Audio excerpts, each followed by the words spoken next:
Sup? Dope. I hope I don't get on copyright strike for this. Disclaimer, all stories and music I'm a female, and at the time this story occurred... No, I gotta read that.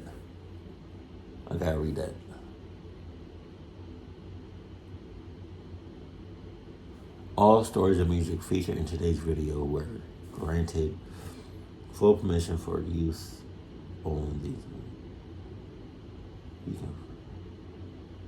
Okay, so can I still react? We're gonna find out if I can, if it's safe for me to, react to it. But I'm a female, and at the time this story occurred, I was... I know that voice. I just can't. I'm gonna think about it. I know that voice. My best friend Ellie would spend a lot of time in my house. I kind of just assumed that this was because she had two younger siblings that she didn't really get along with well. And the father wasn't in the picture, and their mom was gone most of the time. Every weekend, Ellie would stay at my house. On this particular weekend, I'd asked Ellie if maybe we could stay at her house instead. I was just kind of wanting a break from my parents, and I'd never stayed over at Ellie's house before. Her mother said that it would be fine and that she wasn't going to be home much anyway. We went to Ellie's house straight after school on a Friday. We sat down on the couch and we... But wait a minute though, what's the mom doing? Mom is sus in cahoots. Or sus hoops. Watched some TV for a bit. After a while, we decided we wanted a snack and we went into the kitchen to see what we could find. They had a side door and their kitchen was open with a screen on the outside. I was very startled when I saw a man standing in front of the screen door, looking inside. Already? He looked to be in his late 30s and he was really dirty and shaggy looking. I actually wondered if he was homeless. Once we made direct eye contact with him, he then said, Well. Hello there, young ladies. Well. Boom, bitch. Dave, Ellie said. Dave? She told this guy Dave that her mom wasn't there. The man replied back, Yeah, she never is. Who's your little friend here? Oh my God. He asked as he creepily looked me up and down. She told him I was her friend and that we were just hanging out having a sleepover. Ellie seemed uncomfortable, and I was too. He stood there for a moment just smiling at us when he then said, Obviously, y'all not that uncomfortable because y'all holding a conversation with this mother cluck. You're talking to this mother cluck. Back and forth, exchanging words, open mouth, knowledge. What are y'all doing right now? Got it. So are boys allowed? Oh my God. I'm sure a couple of cuties like you have boyfriends coming over. We grew increasingly uncomfortable, and Ellie told him that she had to watch her brother and sister for the night, and that her mom would be home later. I knew that... This says 3 true creepy sleepover horror stories. It's true? Man, this don't seem true. This seem fake. Like, why would anybody have...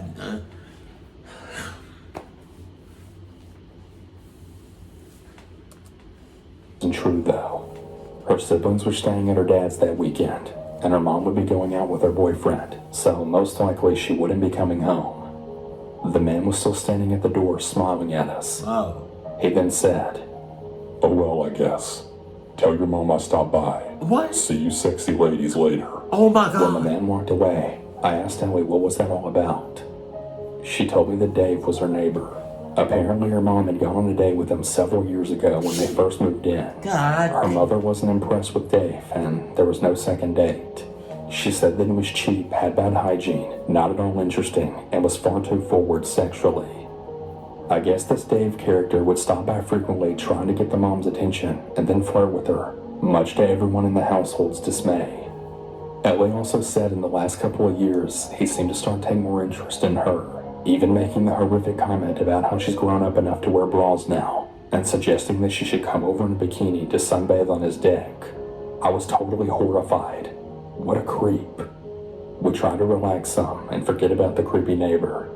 We ate some junk food, watched some of our favorite shows, and also took some quizzes out of teen magazines. It was getting dark and we were starting to want dinner, so we ordered a large cheese pizza. Not even 10 minutes later, after the pizza had arrived, there was a knock at the front door. We were both really surprised as it was going on 9 p.m. at this point, and we weren't expecting anyone.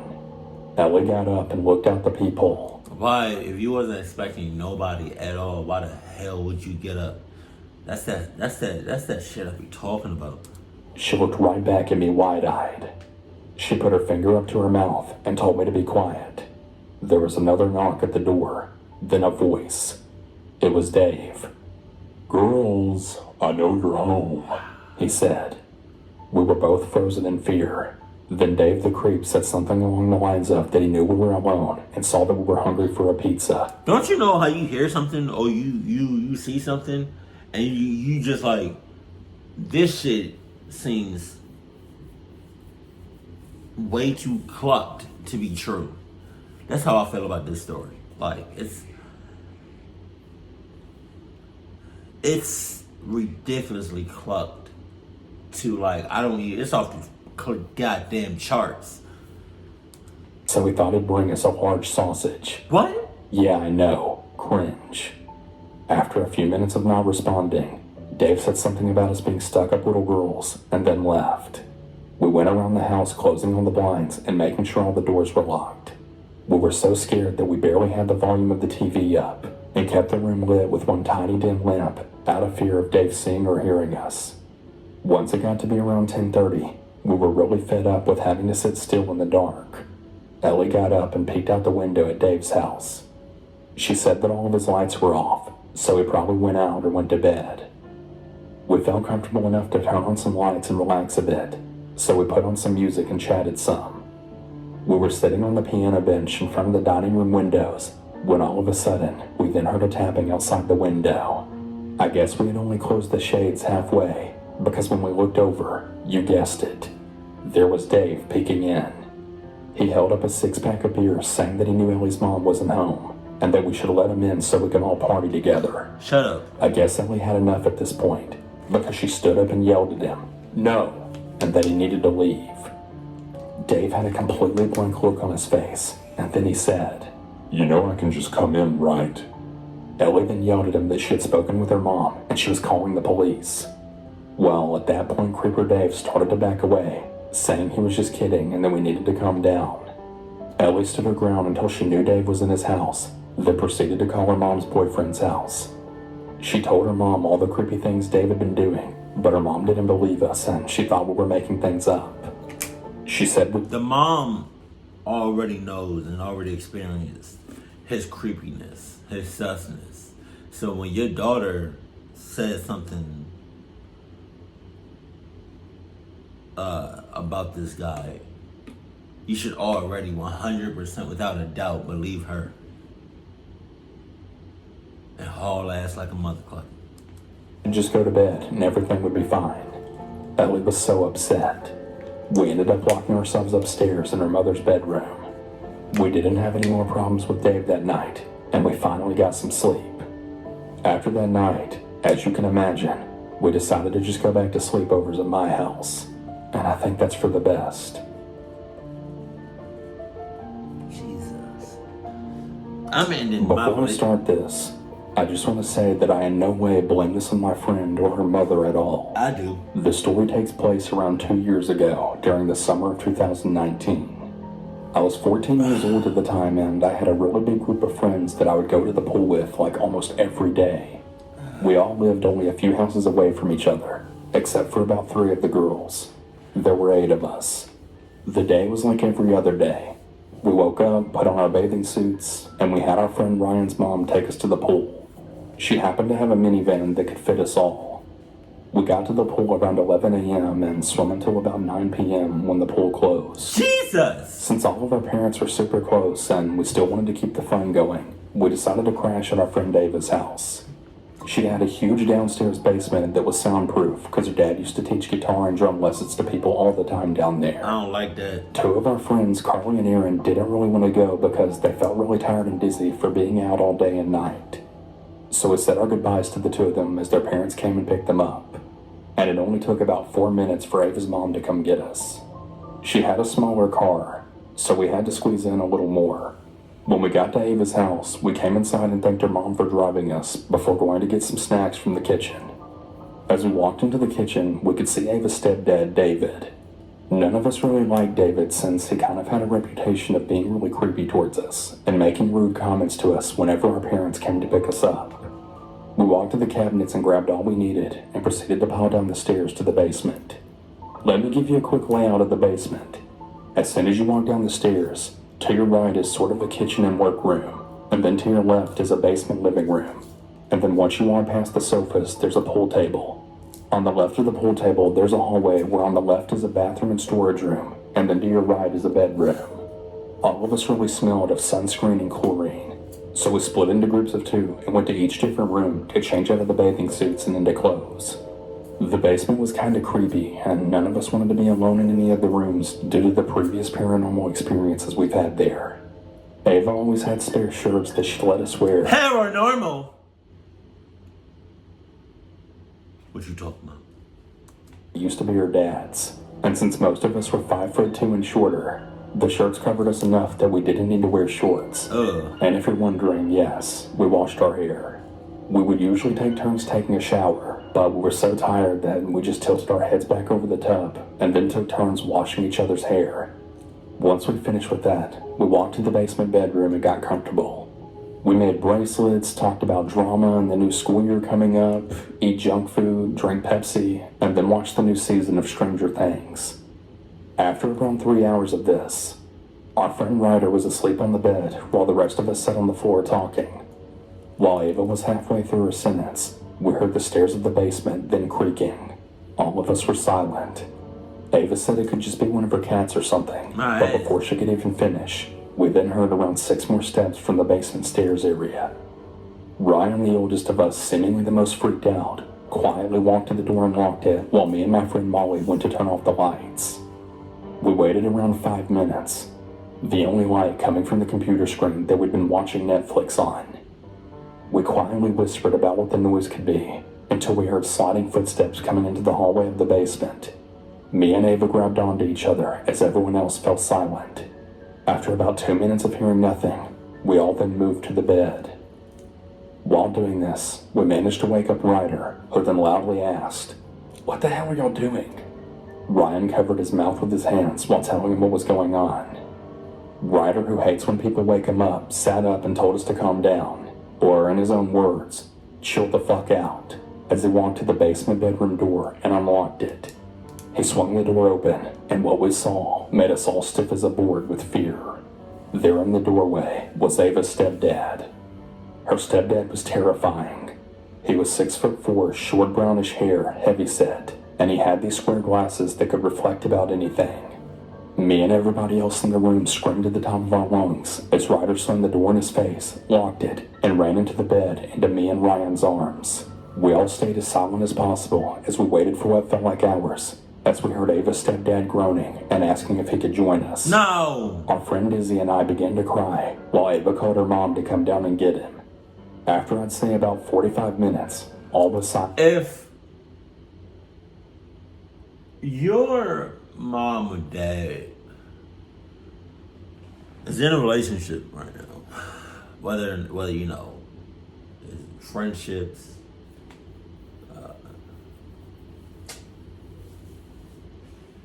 talking, committed boyfriend-girlfriend relationship, or husband and wife, if either one of them is sus like this motherfucker is,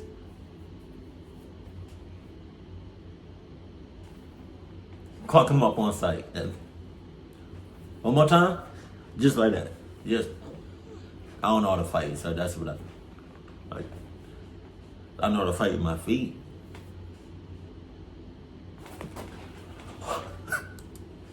And we ended up falling asleep piled up on top one another. We woke to the sound of Ava's mom knocking on the door. We then unlocked it and let her in. She then explained to us how after she brought David back up, he then told her, "That many young girls down in the dark basement all by themselves is really dangerous. Shut up. Anything could happen, and no one would hear anything. Oh no. Thank goodness those 2 boys were in there and were smart enough to lock the door in case anyone tried to do anything. When her mom told us this, I felt sick to my stomach. When I looked over, I saw the look of pure horror and disbelief on everyone's faces. After that, we all decided to go home. I'm 16 years old now, and Ava's stepdad passed away due to the coronavirus. Oh no. Me and those girls aren't as close anymore. Oh no. But that night and all the other experiences we've had since then have stayed between us. And they probably always will. Not the coronavirus. Oh no. Oh, boo-hoo. Hey everyone. Apologies for the brief interruption on the stories, but I need to take a moment to thank today's sponsor, ShipStation. Do you have your own side business, like maybe on Instagram or Etsy? If so, then ShipStation has you totally covered. I think we all know that sometimes shipping can be an absolute nightmare, but that's why there's ShipStation. They make it really simple to manage all your orders and get your products out the door so you can get back to doing what you really enjoy, expanding your business. ShipStation is the #1 choice of online retailers.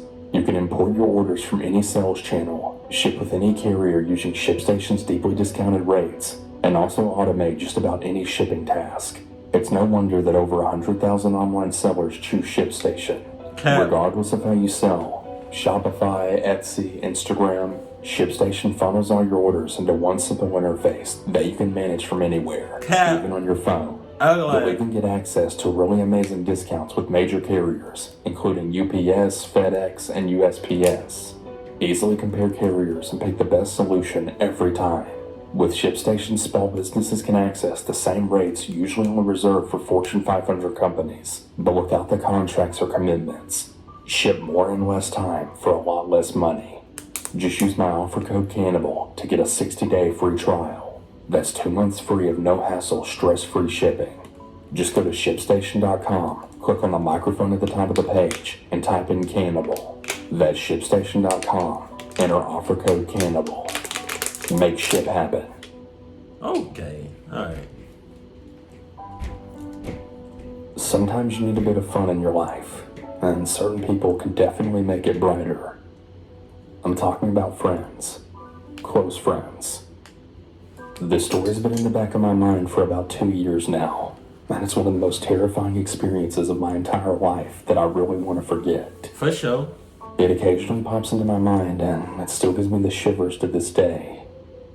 It was the end of another school week, a Friday, and as a lot of us teenagers do, we decided to have a sleepover on the weekend. My friends agreed with me, and we happily walked home, talking about what we should do the next day and where we should go, and all that stuff that you'd expect to talk about. One of my other friends said that we should have a sleepover at his place. I'm not revealing their real names for privacy reasons, so for this story, I'll call them X and L. And in case you're confused, it was X that said he wanted us to sleep over at his place. So this is X's fault. Got it, Xavier. Quietly walked home as I and L split up to go to our own houses to pack up our belongings for the sleepover. Xavier for X and L for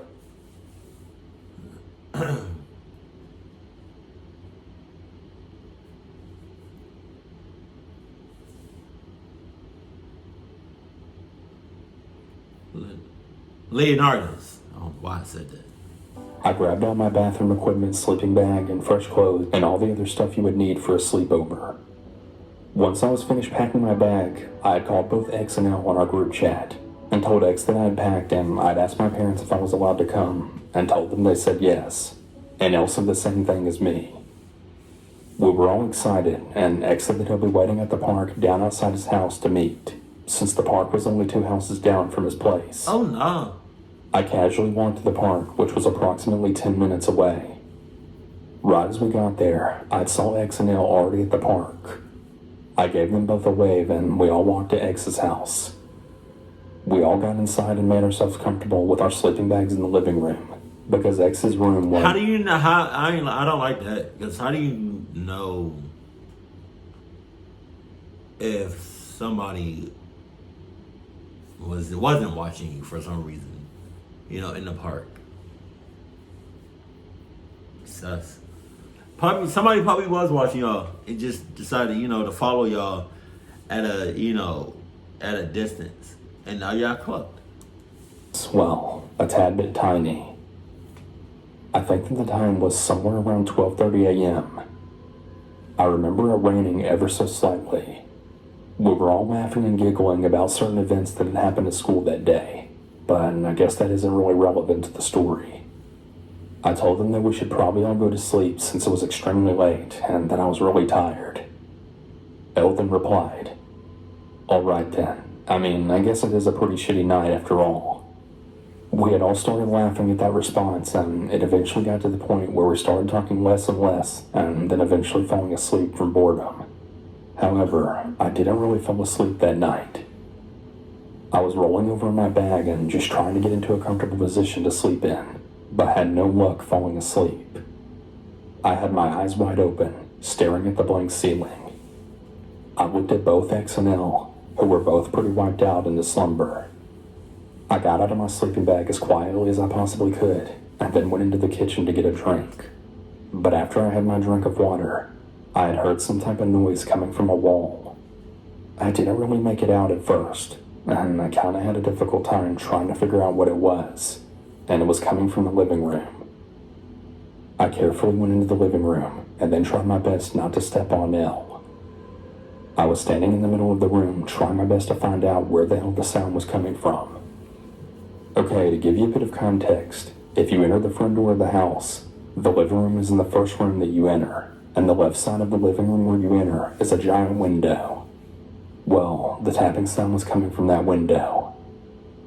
My heart was starting to speed up now, but what was the only logical option, you may ask? I love hearing people's accent. My heart, like, he has a very southern accent. Well, Southern Cannibal. You know, it's in the title, it's in the name.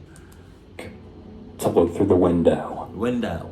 I told myself to just go up to the window and see what it was. Well. So I proceeded to do so. Do so. I stopped. I stopped. There was something else. There was something. The windows were closed by blinds. I leaned my ear closer to the window. Window. Now, along with the tapping, I could also hear breathing. I could barely just hear it over the rain. Very slow breathing. I couldn't say anything. My ass. I very slowly backed away from the window. Window. I frantically woke up both X and L in a panic. They both said to me, "What? What is it?" in a grainy, tired voice. I told them to shush themselves and to listen. However, the tapping and breathing soon stopped. Eldon said, "Dude, I don't hear a thing." I told them what I heard, but they didn't believe me. I was getting mad.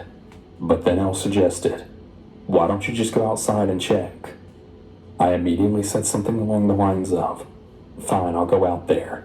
In fact, why don't you both come out with me just to be sure?" I opened the door quietly and motioned my friends to come outside with me. We got to the window outside the house, and nothing. There was nothing there. Egg said to me, "I told you, I knew there wasn't going to be anything there." We both talked about it for a bit outside, and Egg said I was crazy, but the story doesn't end there. Out of the blue, El nervously said, "Wait, who's that guy over there?" Oh, no. We all looked, and there was a dark silhouette that was just standing still a few houses down the street. He was probably about 5'5", and he was wearing a raincoat from what I remember. My friends both looked at me, knowing that I wasn't crazy. The guy was just staring at us, not moving a muscle, but he then started laughing in a sort of sinister kind of way. Within that moment, I said softly, "Go for the backyard gate, right now, do it." The guy continued to stare at us while we both slid slowly to the gate, which was very close. Suddenly the guy just full-on sprinted right toward us without warning. My life was in slow motion. I dashed for the gate.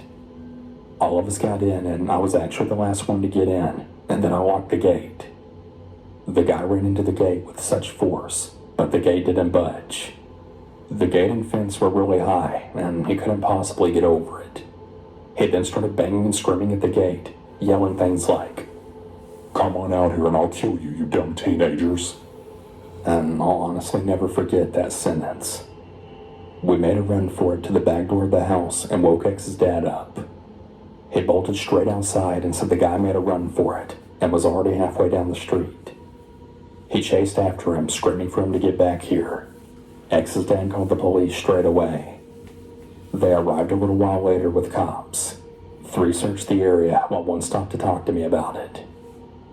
The 3 cops found nothing except for a long and sharp kitchen knife that was dropped outside the front lawn. I shuddered. One of the policemen asked me if I knew what he looked like, but I couldn't make anything out other than he was somewhere around 5'5" and wearing a raincoat. He wasn't seen again after that, and he hasn't come back. But the police that day said they found dirty boot marks right outside the front door. But the really creepy part about the boot marks outside the door is that apparently that door had a peephole, and that peephole could make you see through both ways. Oh my God. Plus X's house is old, and that guy was possibly spying on us through it. Moral of the story is be very careful during the night, because anything can happen if you're not careful. No. Moral of the story is, damn them sleepovers. I don't even think people did sleepovers anymore. I guess they do. Just, Jesus. Also, with the sleepovers, if something clucked up happens, you got cut off all ties, no matter who you with. I don't care if it's family, I don't care if it's friends, you cut off all ties. Because I promise you, that's the last time you ever spent any time with the people you had a sleepover with. That's the last time for me. Shit. And if I go to your house and cluckness is happening, or it starts to happen,